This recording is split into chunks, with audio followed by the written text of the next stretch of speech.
കോഴിക്കോട് പടക്കം തെറിച്ച് വീണ് കുന്നിന് തീപിടിച്ചു. മുക്കം ഹൈസ്കൂൾ റോഡരികിലെ കുന്നിലാണ് അപകടം. മുക്കം ഫയർഫോഴ്സ് യൂണിറ്റ് എത്തി തീ അണച്ചു. സമീർ സി മുഹമ്മദ് നൽകും കോഴിക്കോട് നിന്ന് വിവരങ്ങൾ. സമീർ, എങ്ങനെയാണ് ഈ അപകടം ഉണ്ടായത്? വേനൽക്കാലമാണ്, പെട്ടെന്ന് തീപിടിക്കുന്ന ഒരു സാഹചര്യമുണ്ട്. എന്താണ് സംഭവിച്ചത് അവിടെ?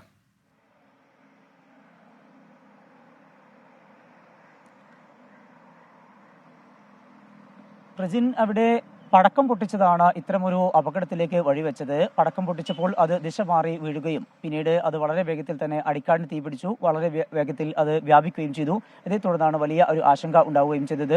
ഏറെ മണിക്കൂറുകൾക്ക് ശേഷമാണ് അത് പിന്നീട് അണക്കാൻ കഴിഞ്ഞത് എന്നുള്ളതാണ് ഏറ്റവും പ്രധാനപ്പെട്ട ഒരു കാര്യം. നാട്ടുകാരുടെയും അതുപോലെ തന്നെ മുക്കം ഫയർഫോഴ്സിന്റെയും നേതൃത്വത്തിൽ മണിക്കൂറുകൾ നീണ്ട പരിശ്രമത്തിലൂടെയാണ് തീയണച്ചത്.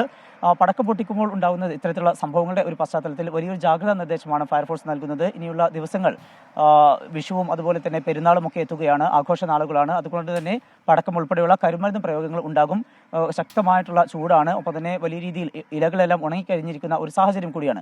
ചെറിയ ഒരു തീപ്പൊരി മതി വലിയ രീതിയിലുള്ള അപകടങ്ങൾ ഉണ്ടാവാൻ. അതുകൊണ്ട് തന്നെ ഇത്തരം സാഹചര്യങ്ങൾ ഒഴിവാക്കാനുള്ള നടപടികൾ എല്ലാവരുടെയും ഭാഗത്തുനിന്ന്, അതിനുള്ള ജാഗ്രത എല്ലാവരുടെയും ഭാഗത്തുനിന്ന് ഉണ്ടാകണം എന്നുള്ള ഒരു നിർദ്ദേശമാണ് ഫയർഫോഴ്സ് മുന്നോട്ട് വെക്കുന്നത്. എന്തായാലും ഈ ഒരു അപകടം വലിയ രീതിയിലേക്ക് വ്യാപിക്കാതിരിക്കാൻ ഫയർഫോഴ്സിന്റെ ഇടപെടലിനെ കൊണ്ട് കഴിഞ്ഞു. മണിക്കൂറുകൾ നീണ്ട പരിശ്രമത്തിലൂടെ തീ അണക്കാൻ കഴിഞ്ഞു എന്നത് ആശ്വാസമാണ്.